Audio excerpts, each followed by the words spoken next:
Welcome to the Commentary Magazine Daily Podcast. Today is Friday, April 12th, 2024. I am John Podhoretz, the editor of Commentary, reminding you that either today or by Sunday or Monday, we will have the contents of our May issue up online at commentary.org, and I hope you will drink deep into the well that we have provided articles about the evil American war against American Jews, pieces by our own Seth Mandel, Christine Rosen, Tal Fortgang, David Evanier, and Harvey Clare.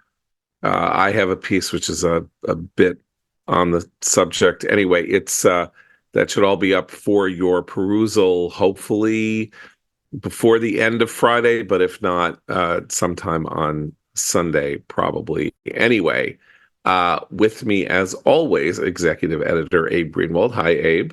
Hi, John. The aforementioned Seth Mandel, senior editor. Hi, Seth. Hi, John. And media commentary columnist and the aforementioned author of the article on why the media soft pedal American anti-Semitism, Christine Rosen. Hi, Christine. Hi, John.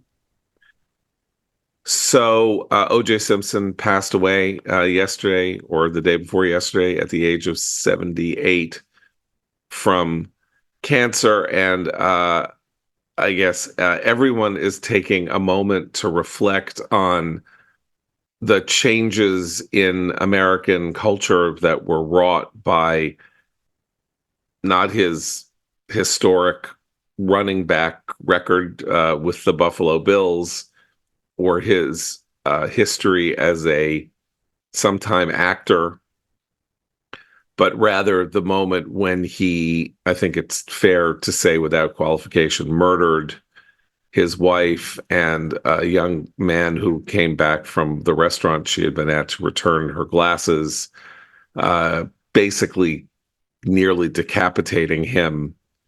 And then fleeing a couple of days later as the cops were closing in on him in the now legendary low-speed white Bronco chase down the San Diego freeway that the entirety of America watched as helicopters followed the Bronco, and 250,000 cop cars were in its wake through the trial and the acquittal, which I remember we had just started publishing the Weekly Standard at the time, and the issue that really solidified us as a magazine was a special issue that we published on the acquittal, in which we just published 20 different articles on the outrage of the fact that the entire country knew that he had done it, and that he was being let off because of a legal strategy pursued by his very brilliant legal team and entirely misunderstood by the incredibly mediocre prosecution team and probably the starstruck and bizarrely weird Judge Lance Ito that oversaw the case to turn him into a martyr, an African-American martyr, standing in as the substitute for all mistreated Black people by the criminal justice system. Mark Lamont Hill, a particularly disgraceful figure in the world of the commentariat and the, what would you call it, sort of the professoriate, the Black supremacist professoriate, also an anti-Semite professor at the City University of New York, tweeted last night the perfect version of this, almost 30 years later. OJ Simpson was an abusive liar who abandoned his community long before he killed two people in cold blood, by which he means that he lived as a white man and he married a white woman and he had children who were half Black and half white. That was the abandonment of his community.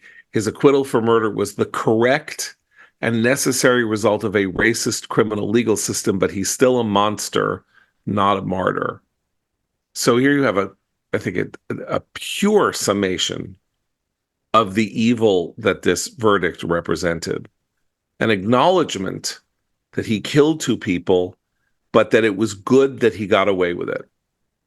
And living with that cognitive dissonance, as America had to do at the time, in the most high-profile criminal case, maybe in American history, given the nature of TV and cable and all of that, and the 24-hour nature of things, changed things in this country vitally. There are all sorts of cultural changes we can talk about, like the rise of true crime, reality TV, the 24-hour cable cycle, and all sorts of other things, none of which is good. But it was a signal moment in American, but peculiarly, because of course it has no valence. It's a classic story of a lunatic, jealous ex-husband, With murdering. a history of domestic abuse, it should be Right, noted. yeah. And murdering his wife, and then taking apparently an entirely innocent man for something he was not, and murdering him too. Like the oldest story in the book, but it turned into something very, very, very different. Well, I think it radicalized a lot of average Americans who don't follow the criminal justice system, or didn't at the time, very closely. I remember going, jury nullification, what's that? And then starting to realize, oh, there are people, citizens, who, because of their identity political, leanings, will go sit on a jury and in spite of the evidence that someone had murdered two people in cold blood, say, well, because he's a black man and I'm a black woman, I'm not going to convict him because there are too many black men in prison. I remember thinking, that's just going to undermine the whole system. But you very quickly did see a sort of radical argument for why this was a way to right injustice, and et cetera, et cetera. And that for me was the beginning of a lot of skepticism about that approach to justice, and sort of the first early inklings of a social justice movement that we now have seen in full flower. He was convicted in a civil trial brought largely by the families of Ron Goldman, the waiter who was killed, and Nicole Brown Simpson, and he lost that. He died still owing the families of his victims hundreds of millions of dollars. It's egregious that he has been held up by the Associated Press and other places as, football great whose legacy was tarnished. No, he's a murderer. He was an abusive man. His first wife, who was African American, actually, and with whom he had a few kids, I mean, his history of abuse was well known. So any effort to valorize him as even a symbol is pretty disgusting. But let's say not valorize him, but say this trial was the moment at which African American people said no, said it was To Kill a Mockingbird in reverse. The story of To Kill a Mockingbird is a black man is falsely accused of rape. Yes, but OJ was not falsely accused. Right. But I'm saying, no, I said that's why I say it in reverse. Yeah. A white man defends him in a clearly racist courtroom. The black people are made to sit in the gallery, not they have to sit in the separate section while they watch, and it is a foregone conclusion that the innocent man is going to be found guilty. And the question is, what are we to learn? What is the lawyer's daughter to learn about life and the world and injustice and fairness and her own father's sacrifice? What is she to take away from this as she goes through life? And in this case, you had a guilty man, and not only a guilty man, but a man that everybody knew was guilty. There was no other suspect. There was no other explanation. There were reams of evidence. He was disposing. He was seen disposing of evidence, and almost everybody that I knew, everybody that was in the public forum for discussing it, knew this and said, well, there are these rules. You have to prove things beyond a reasonable doubt. There's no eyewitness testimony about the murder, and there is this forensic evidence, but it's got to go through a process. And then OJ recruited an absolutely brilliant team of lawyers who out-lawyered the, the prosecutors and humiliated them and used any means at their disposal, which is, of course, their job, to find a means for the jury to acquit. And nothing was out of bounds. That one of the cops had used the N-word once was a key feature of the case that OJ should not be found guilty, because it indicated that the cop had incentive or motive to falsify or plant evidence because he was a racist, but there was no evidence that he had falsified or planted anything. And they moved the court of public opinion, and I guess the jury as well, into this framework in which OJ's own behavior and the thing that was being discussed in the courtroom didn't matter that much. That or that it was understandable, right? That if you flip the implicitly, frame to, they these never guys said, are obviously trying to frame, right, obviously biased against him, then you can sort of understand why a guy would dispose of evidence or things like that. Right. So when he was acquitted, of course, I think the unspoken truth that came across to people, it's hard to put it this way because it's true, but it's still ticklish, like almost 30 years later, is when the Rodney King incident happened, there were 3 days of riots. When OJ Simpson was acquitted of a murder of 2 white people that everybody in America knew he had committed, there was outrage, there was, people were grief-stricken, there was all this, no violence, no nothing, total civil peace. But this loss, I think this real historic loss of faith that justice could be meted out in the justice system, that having had decades in which Black people claimed that there were unequal strands of justice and that they were uniquely victims of the justice system, we actually saw a case in which the justice system was not only not weaponized, but was used essentially as a defensive mechanism to get somebody off for murder, and that meant you could get off for murder. That meant, John, you know what? Yeah. Strikes me the most in thinking about it. And to be honest, I really haven't even I've only thought about sort of like, wow, OJ Simpson is dead. Haven't even like taken the time. So I'm glad we're doing this. What strikes me most about the difference between now and then is that while, as you say, there were, a great many African Americans who thought he was being railroaded or claimed he was being railroaded by a racist criminal justice system, it wasn't the entire left. It wasn't the entire political left. It wasn't the entire academic left. It would, if it were to happen today, we would see, I think, the media, segments of the Democratic Party weigh in ways to put doubt about the very obvious evidence that a murder had been committed here, or that he should have been convicted of one. So while you say it was Black people saying no, it wasn't everyone joining in with them. Right. And I think, right, and you're saying now they would. Yes. Now, I knew people. I had a lawyer, a mother of a close friend of mine who was a lawyer in Canada.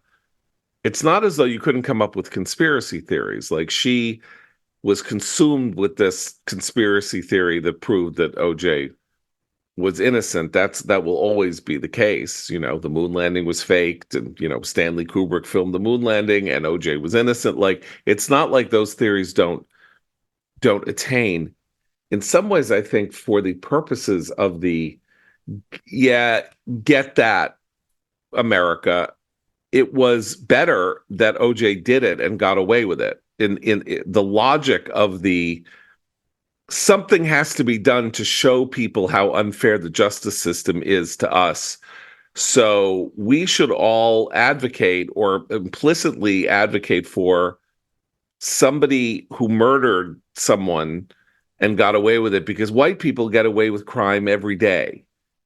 And that was kind of a startling, like, I think, by the way, I don't think people knew that this was the way that it was going to go down. That's why the verdict was so shocking. I think most people, with the exception of the moment when Judge Ito and the peculiarly and the prosecution team did not object to allowing OJ Simpson to try on the glove that he would supposedly been wearing, when he killed Ron Goldman in particular. And they're like, and Johnny Cochran famously said, "Try the glove on." And no one said, "Objection, Your Honor. This glove is a year old. It was caked with blood. It may have shrunk. His hand, whether his hand fits in it today has nothing to do with whether his hand might have fit in it tomorrow. Could have been in an evidence room that was refrigerated and the leather tightened up or something." It went on. He couldn't put the glove on. There was the fit. I can't fit the glove on. And then Johnny Cochran said, "If the glove doesn't fit, you must acquit." But And by the way, Judge Ito then didn't say, "I rule that out of bounds. You can't." That's actually not true. The glove fitting has nothing to do with whether you acquit or not. But the canonization of, or the elevation of him in the African American community is a symbol of how justice should go versus how it had gone before for other African American men, did not put the African American community on a path that has been a good one for them when it comes to the criminal justice system. Because the valorization of criminals and the martyrdom, the claims of martyrdom for them, as we've seen in more recent years with the Black Lives Matter movement, and we've seen in this country just this past week, where an African-American man who was stopped by police in a traffic stop shot 11 bullets at cops, and is now being hailed as a martyr by his community because he was killed. The cops responded to him shooting at them, as cops are allowed to do. That whole dynamic has remained entrenched now for the last, I'd say, decade. And the start of it was this idea that we'll pick and choose symbols. We will ignore their criminal activity because the larger racial narrative that we are pursuing is more important than the details of how any of these men or women treated other people, including to the point of murdering them, abusing them. And I think that doesn't, if you want to create allies in a fight for justice in the criminal justice system, that's not a good way to do it. It's extremely divisive, and it's not served well. A movement that I think it originally grew out of an understanding that the law enforcement and the criminal justice system it was in need of reform, particularly with regard to African Americans and the treatment of African Americans in certain cities. So I see that timeline as not being, and the LAPD. The LAPD, yeah. Exactly. But it allowed for people to defend the indefensible when it came to some of the activities of law enforcement, because they were claiming, well, let's just overlook a murder. Yeah, the reckoning for the LAPD is part of this that doesn't get talked about all that much, but oh boy, the LAPD in that period of time. Terrible. But also, to me, like the legacy is, there's a huge pop culture legacy here. I was, I don't know, 11 years old, something like that, when all this, 12 years old probably, when all this was going on. And then a few years later, where there was the Bill Clinton, Monica Lewinsky scandal. And so in my generation, you went through your teen years with like this weird education of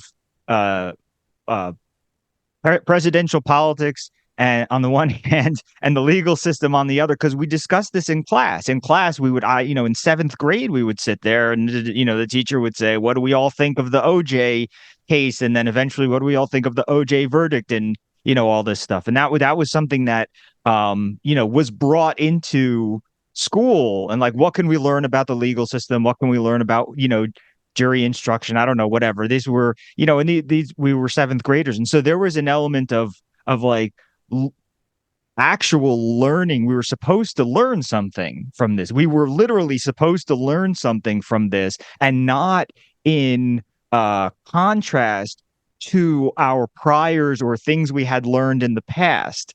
We were starting with this. Do you know what I mean? Like, in other words, seventh graders in New Jersey didn't go into this thinking, the LAPD is corrupt and the justice system, has all this racial bias and all this other stuff. That's not the way we were. And it so was your introduction. It was wasn't your a correction. It introduction was to an the legal introduction. system, and it was your introduction to the nature of American politics, that a president could behave this way toward an employee, and an intern could lie bald-facedly in front of the American people about having done it, and half of the political actors in the United States would defend him, say it hadn't happened, libel the person who hadn't even accused him. Right? It wasn't that Monica Lewinsky accused Bill Clinton of mistreatment. It was that Linda Tripp had released the tapes of these conversations that she had had with him because she was targeting the president. And then you had people, egregious monsters like Sidney Blumenthal, whose offspring is now basically a catamite for Hamas. This wonderful unto the many generations evil. Sidney Blumenthal going around trashing Monica Lewinsky's reputation and name, calling her insane and slutty and stuff like that for something she never did, except that she was standing there, and a much older and the most powerful man in the United States focused his gaze upon her, and then, altered her emotional, personal, physical life forever as a result of that. And that this was then deemed not only to be acceptable, but good, because you see, the problem wasn't Clinton. It was the Christian Republicans bringing their puritanical values to play.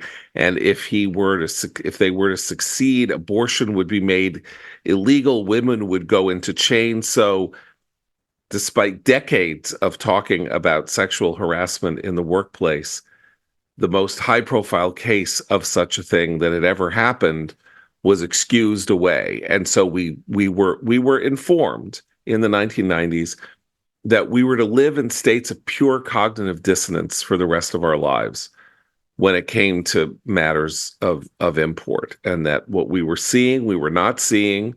What common sense told you to be the case, you were not supposed to accept to be the case, and that you were supposed to suborn common sense and what you knew to your politics or your identity politics or your racial politics. And lastly, that, if you were young, the array of weapons at your disposal to get away with stuff was wider and more expansive than you had ever dreamed of. Look, it's not as though there weren't, high-profile legal cases that were, outrages and shocks to the system when they were spectacularly mishandled. The case that inspired The Fugitive, the TV show and the movie, was a doctor in Ohio named Sam Shepard, who was accused of killing his wife. Eventually, the Supreme Court overturned that conviction on the grounds that the trial had been almost insanely and unjust, and that the prosecutor brought in all kinds of evidence that didn't exist. The defense was not given time to prepare. Surprise things were popped up, and he was convicted. It was like a front page news all over the country for a year, that because it was a high profile doctor and this wife had been killed. And so it's not like, this happened all the time. It didn't happen all the time, but every 2 or 3 years, there would be famous cases where there were sort of trial hijinks, where politically ambitious prosecutors and, starry-eyed judges who just rubber stamped them would let injustices happen. It was just that OJ was the worst possible case for this. By the way, because he did it. The Fugitive, the remake of the movie, came out around the time of the OJ trial. Mm-hmm. Yeah. So the people, in my circle when we were young, it was like, OJ didn't do it. It was the one-armed man. And so that was like the melding The of mashup. the mashup, right, of Yeah. two pop cultural things. We had probably seen The Fugitive, a year earlier or something like that, and it stuck with us. And it was also, I think, the beginning, like the first wide glimpse of modern weird Hollywood lifestyle.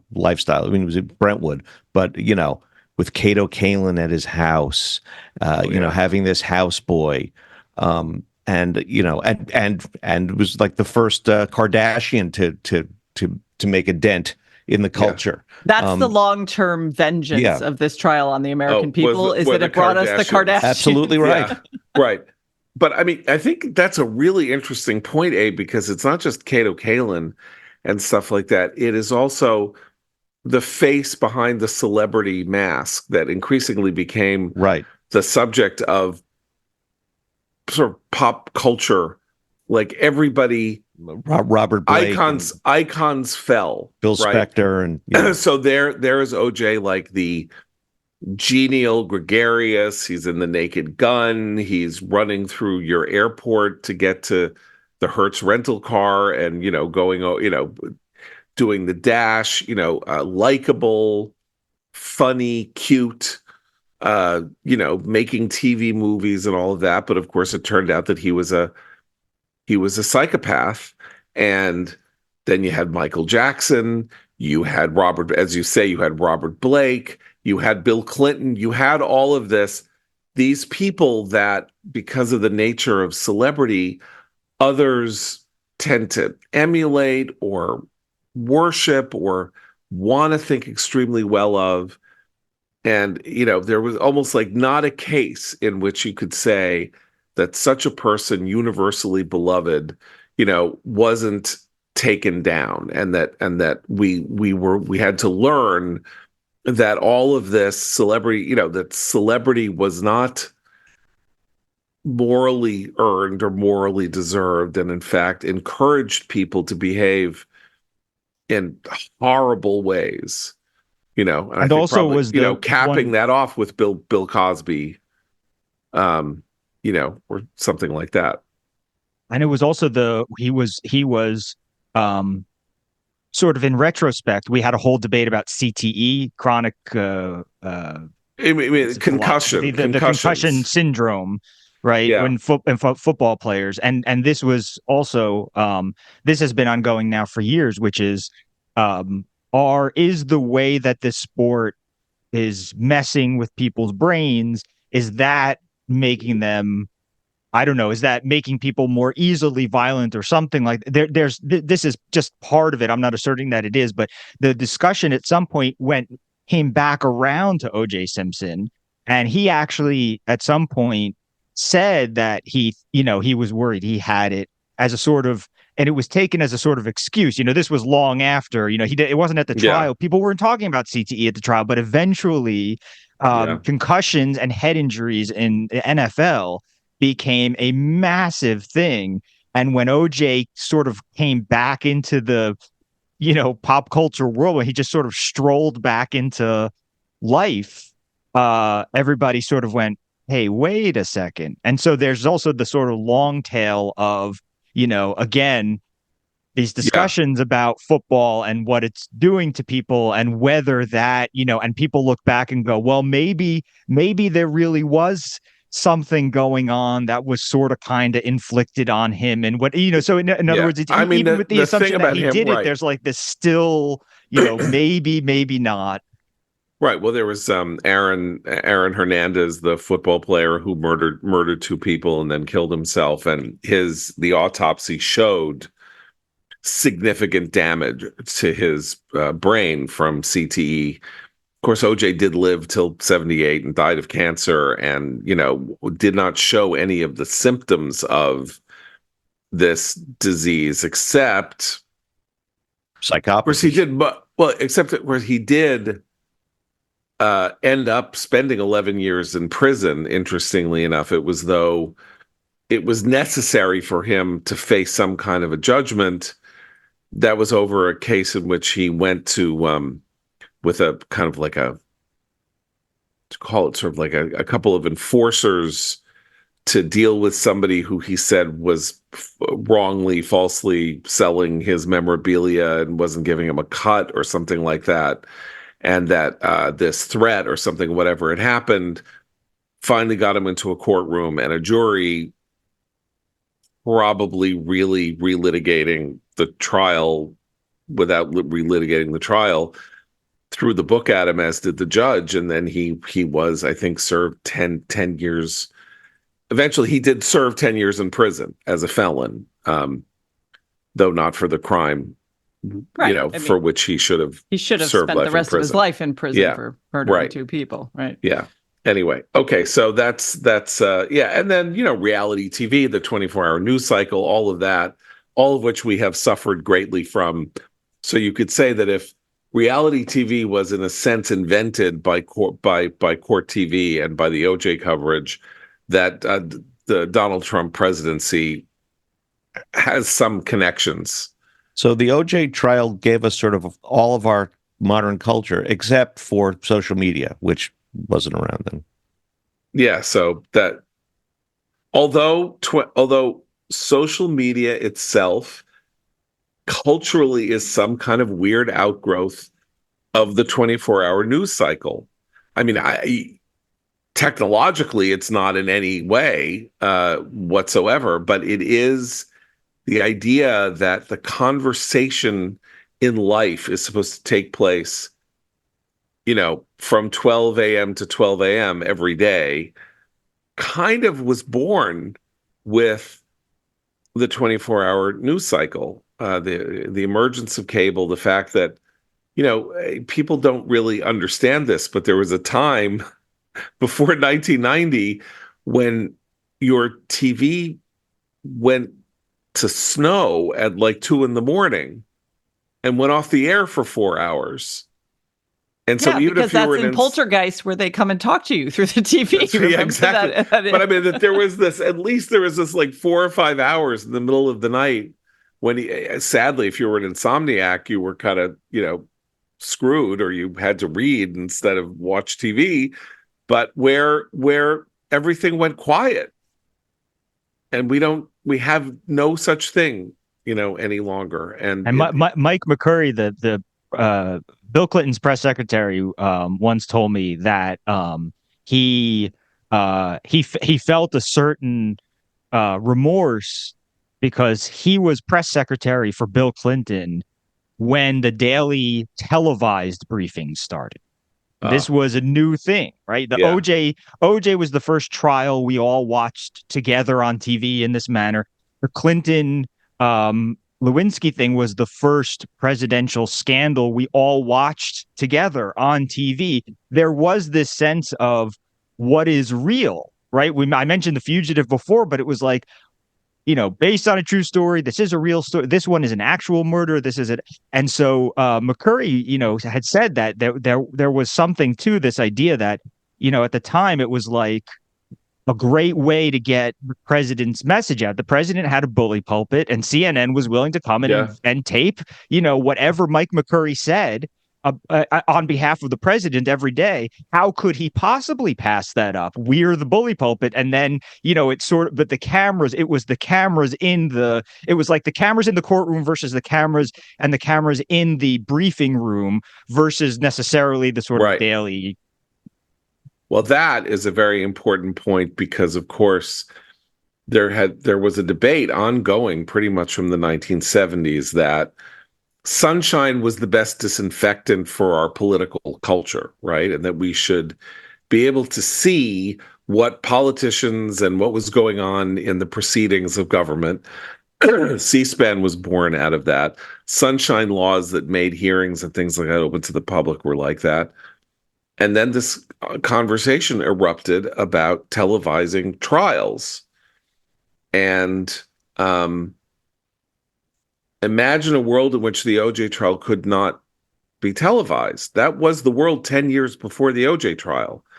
I don't remember what was the first televised courtroom proceeding, but it couldn't have been much longer than a decade before the OJ trial. it would have been thought unseemly and improper to televise things.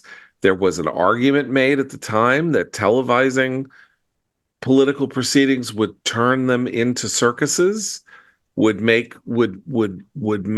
politicians perform for the cameras rather than the Scopes trial was broadcast on radio. The Scopes trial. Okay, so that's 1925. You're right. So there was a lag, but we did embrace, kind of this sort of the sensational trial in previous eras. It just didn't have quite the same cultural impact as television, obviously. Right, but you couldn't see it in the same way. And then again, just imagine a world in which the OJ trial had not been televised. The televising of the trial was 70% of why the public underwent this crisis, and the performative nature of everybody involved, particularly the prosecutors and the judge, who did not understand how to use television properly themselves, whereas Johnny Cochran and Robert Kardashian and Melvin Belli and the defense lawyers had mastered it. Barry Scheck, right? Yeah. Anyway, so an important historical moment, unlike a lot of things that seem to fade in importance over time. I don't think this will ever fade. I found it so traumatizing in some ways in my own case that when this, I think, universally heralded documentary Made in America that won an Oscar and won an Emmy and 7.5 hours on, was it 30 by 30 on ESPN, but it went 7.5 hours. I couldn't watch it because, I lived it and I had no interest whatsoever in reliving that experience. But I guess there were at least 2 generations of people who really didn't know what had happened. And so they found it, did you guys watch it? I couldn't stop watching. Yeah, okay. I had the opposite reaction that you did, but again, it was also like I was, I wasn't a little kid, but I was, I guess a teenager through these years. And it was like, I do want to see, it's kind of like, there are some classic books that you read in elementary school and then you read again in college and you see, I wanted to see it through that way, which is that, I just remembered with my friends, it was a joke. So for a long period of time, it was kind of a jokey, funny thing. We didn't really appreciate the full seriousness of it. And also you don't remember how, you're not watching news all the time as a kid. And so you don't necessarily remember how people interpreted everything at the time. I didn't have that reaction with that documentary, but I had a similar reaction it was on one of the anniversaries of 9/11. One of the round, large ones they made, there was a big documentary of some sort, and that I didn't want to watch, couldn't watch, because I didn't want to be interested in it as a piece of history of history. Yeah. That's not the way that's not the way I view it. It's something that's we're still living in its wake, and it's still it's not something to engage me. Look, I was 34, I think, when the verdict came down, and I mean, the fact that I still had the capacity to be shocked beyond belief that this injustice was being done right before my eyes. That was a very sobering moment in my life. I know that sounds a little melodramatic, but until that moment, I sort of had thought, well, people are good and juries are good, and they have this mystical ability to sit 12 people and find do the right thing and all of that. And then this was totally overturned. The cart was overturned. And even 3 years later, as you say, or whenever it was that Lewinsky happened, it was just the fact that it happened and you knew it happened and he was going to get away with it. And that was something that we'd spend our entire lives believing, well, at least in America, there are there are things you can't get away with. And then Bill Clinton showed that you could get away with anything. And that also an important point in the education of Donald Trump, in my view, which is that there were these moments along the way where it said that shamelessness was a positive virtue if you wanted to be famous, that dignity was meaningless, and that dignity was a kind of handcuff if there were things you wanted that you wanted to grab at, and that brazenness was also a virtue if you had sufficient money or power or position to brazen things out and not have to give up and plead or and surrender. that television and celebrity was the path towards that goal. Okay, so from this historical discussion, we move on to this terrifying prospect: the United States intelligence telling Israel that, as far as it can tell, Iran is planning a direct strike on Israel at some point in the next 48 hours. We're recording this at like around 9 a.m. on Friday. But the stories are all jumbled, because then it's like, well, we have no indication the Iranians have picked a place they want to attack. The Ayatollah Khamenei may be worried that, Israel's response will be to destroy a lot of the Iranian country's infrastructure, and maybe they don't want to get into that. So that would suggest they haven't fixed on a date and time and a purpose if they don't have a target, and they haven't, and they're still worried about Israel's response. But when you hear that people say an attack is imminent, it's sort of like Biden spent 2 weeks saying Russia's about to invade Ukraine. I think you can presume that whatever channels that they listen to, that that they have open in these places are pretty determinative and definitive. Sadly, yeah. I suspect that's the case this time, because if not, it would be really quite easy to say, well, actually, Iran makes threats all day, every day, and has been doing so for a long time. So it would be easy to dismiss otherwise, because they are sort of the I don't want to say the boy who cried wolf is wrong, but the threats they make against Israel and the U.S. are constant, in terms of large scale attack. But this is obviously something different. Yeah, so there's something really weird about this that has been bothering me since yesterday, which is that they're basically, and there's a political story that talks about this, lays it out in an interesting way, but they're basically sort of co-planning the attack. Like they're doing temperature checks with the Biden administration on what they can get away with that won't get them hit back by the Biden administration, by the U.S., and what won't cause a greater war in the Middle East.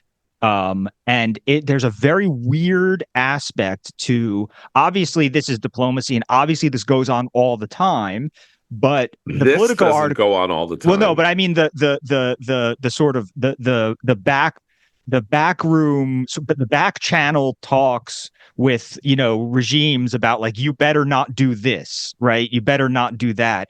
It has evolved into something that isn't normal, which is like that regime coming back and saying, well, how about this?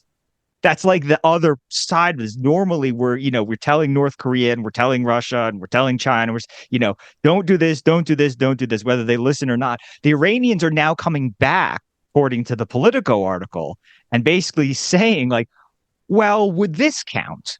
And what about this? And like engaging in an actual discussion into a negotiation about what they can do to strike Israel. And I know that the Biden administration doesn't see it that way, But obviously they're not like, hey, let's figure out how to hit the Israelis. I'm saying, but So I want to but this quote is from the paragraph of this piece by Laura Seligman. Neither U.S. official on background that she's interviewing said they were fully confident Iran will succeed at striking Israel in a way that doesn't prompt the U.S. to respond militarily. Let's just parse this sentence. So Iran would like to strike Israel in a way that doesn't get America to respond militarily, but they can't get the assurances that they want that America won't strike militarily, which is the most psychotic thing I've ever heard. Like, okay, so as any attack increases the risk of a greater conflagration in the Middle East, but Iran doesn't seek to expand the regional crisis further, the Biden administration has long determined, which the officials say may be weighing on Tehran's planning. So I think if I parse this out and it's true what's going on in this story, which I'm not willing to acknowledge is true, because it sounds like a load of crap to me. But it would be, hey, America, you started attacking Israel last week. What if we were to head Tel Aviv a little bit? Like, are you mad enough at Israel that you're not gonna come at us? That would seem to be the subtext, because we have a carrier battle group off of Lebanon ready to hit something if Hezbollah moves, which is, of course, an Iranian proxy, or if Iran moves. They're there in order to provide deterrence against Iran doing what it says it's about to do. So the only thing that could have changed here in the Iranian calculation, aside from the modus belli provided them by Israel striking this site in Damascus and killing senior Iranian officials, is the American turn in rhetoric against Israel, which is like, how much don't you like Israel right now? Because we could provide a little discipline on the side. And so Biden, I think, has appropriately responded. We have Israel's back. Our guarantee is ironclad. If you attack them, we are not going to stand idly by. But maybe they don't believe that yet, or something. Well, but also there is a line that they cannot. There is a way to not cross that line. We know, because look, the same Iranian proxy in Iraq that killed 3 Americans in Jordan fired a drone attack at Israel, made it into Israeli airspace, and actually made it hit an Israeli base in Eilat. So we know that, there was a day, not that long ago, a week or plus ago, where the Iranians struck Israel. And obviously America didn't bomb Iran after. So they know that there's but this something is different. What they are talking about here is a use of Iranian military assets to hit Israel directly, which would be an alteration. There has not been a direct exchange between Israel and another country since 1973, like an actual military engagement between Israel and another sovereign land. There have been proxy wars. Iran uses its terrorist groups to do all sorts of terrible things. It's been 50 years. Israel, did decisively well enough in both of the wars in 67 and 73 to convince its Arab neighbors that there was no virtue or benefit in direct military engagement with Israel's army and air force. And so they left the battlefield in that sense. This would be a reignition of something that has not been seen. I mean, Iran and Iraq went to war. We went to war with Iraq twice. But within the Israel conflict, this would change the dynamic in the Middle East for the first time in half a century in that regard, which is one of the reasons why it's a little science fictional to think that they're actually going to do it. That's why, even though it sounds like they're going to do it, you also say, why would they do it? What benefit are they going to accrue to this? Whatever they do to Israel, even if it's really devastating, and I have many family members there, and no one is obviously safe if they do what they're going to do. It's a small country, and who knows where it would hit, and all of that. But Israel's response would be so disproportionate that I don't understand just to say, oh yeah, you can't just hit us and get away with it, we're going to hit you back. It's like, is that really your calculation? Because and they would Israel lose has, yeah. I think the calculation is that, okay, well, Israel is wounded. It's fighting already on multi fronts because of us, Iran. And it is now in the doghouse with the American administration. This is the time. And we have Americans, Westerners of all types out in the streets that are pro-Hamas, pro-Houthi. This is the time to do it. That's what I fear.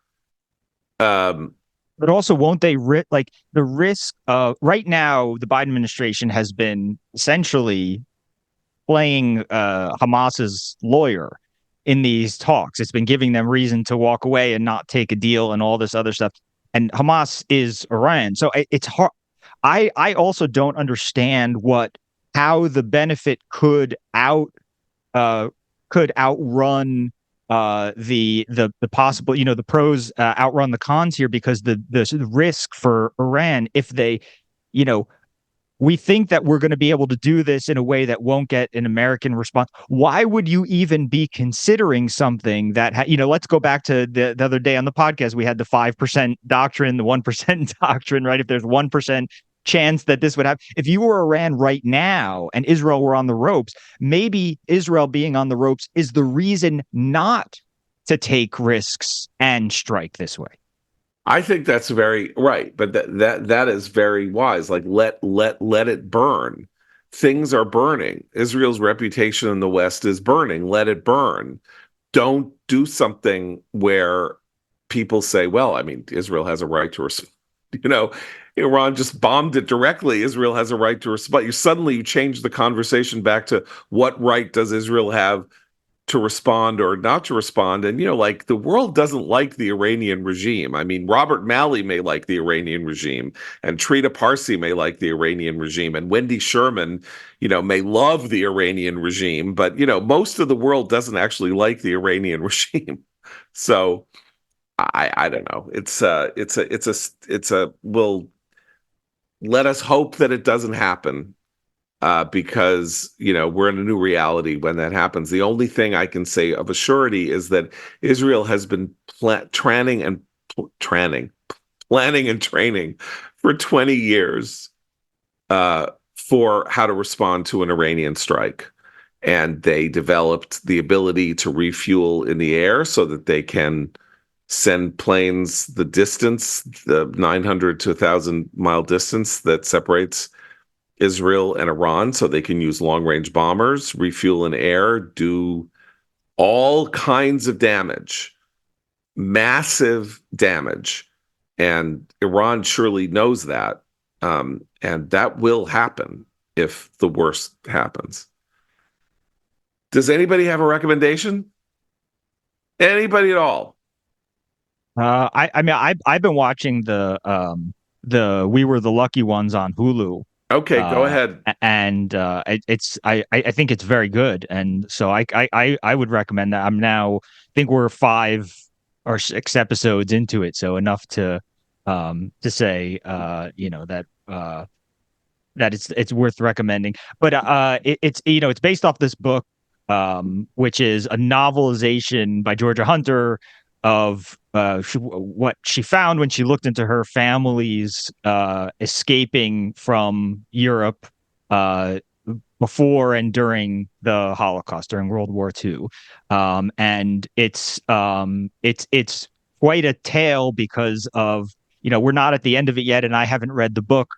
So I can't sit here and say everybody survives, everybody, whatever. But the amount of escaping that's already done is quite something. And so this is, based on her own family story. So it's kind of incredible. But Joey King plays the Helena, the sort of the female lead.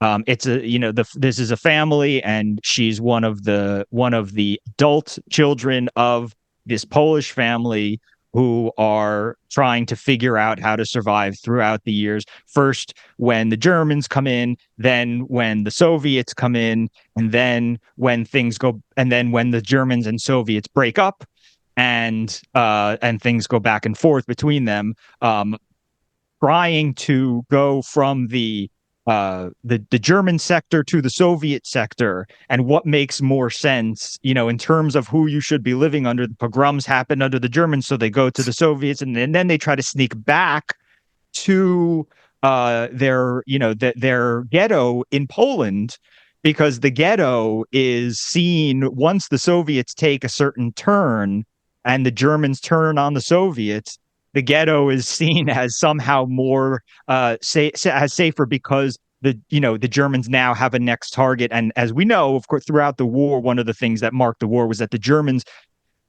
did everything faster each step that they did it, right? As the war went on, they became more, efficient is kind of a gross word for it, but it is what happened. They became better and faster at the kind of liquidation and the policies that they were putting into place. It was like practice makes perfect almost. And so they're going back and forth. Joey King is phenomenal. She's phenomenal. I'm not sure if I've seen her, and I know she's been in. She was a kid. Things, but she's young. She was a kid actress, and I have to say it's kind of amazing, because the thing I most remember her as a kid actress is playing Ramona in the two movies made about the from the Beverly Cleary Ramona novels, in which Selena Gomez, of all people, played Ramona's older sister, Biza. So from Ramona to the Holocaust, that is Joey King's journey. Anyway, that's great. That's We Are the Lucky Ones on Hulu. A great recommendation. And by the way, the cast is the main family cast is like 8 people or something. The actors are all Jewish, and I think I counted 4 out of the 8. The half of them are Israeli actors. Lior Ashkenazi, the great Israeli actor, and stuff like. So it's like Jewish actors wanted to get involved in this project. Well, it's also not to play identity politics, but there is always this incredible comedy in the casting of Jewish movies and Jewish characters throughout time, where despite the fact that Jews make up a significant portion of the performing community, somehow they mystically are kept out of the casting rooms when you're making a very Jewish movie. I think to try to do something to universalize, or historically, that's the story there. Anyway, so that's We Are the Lucky Ones on Hulu. We'll be back on Monday for Seth, Abe, and Christine. I'm John Podhoretz. Keep the candle burning.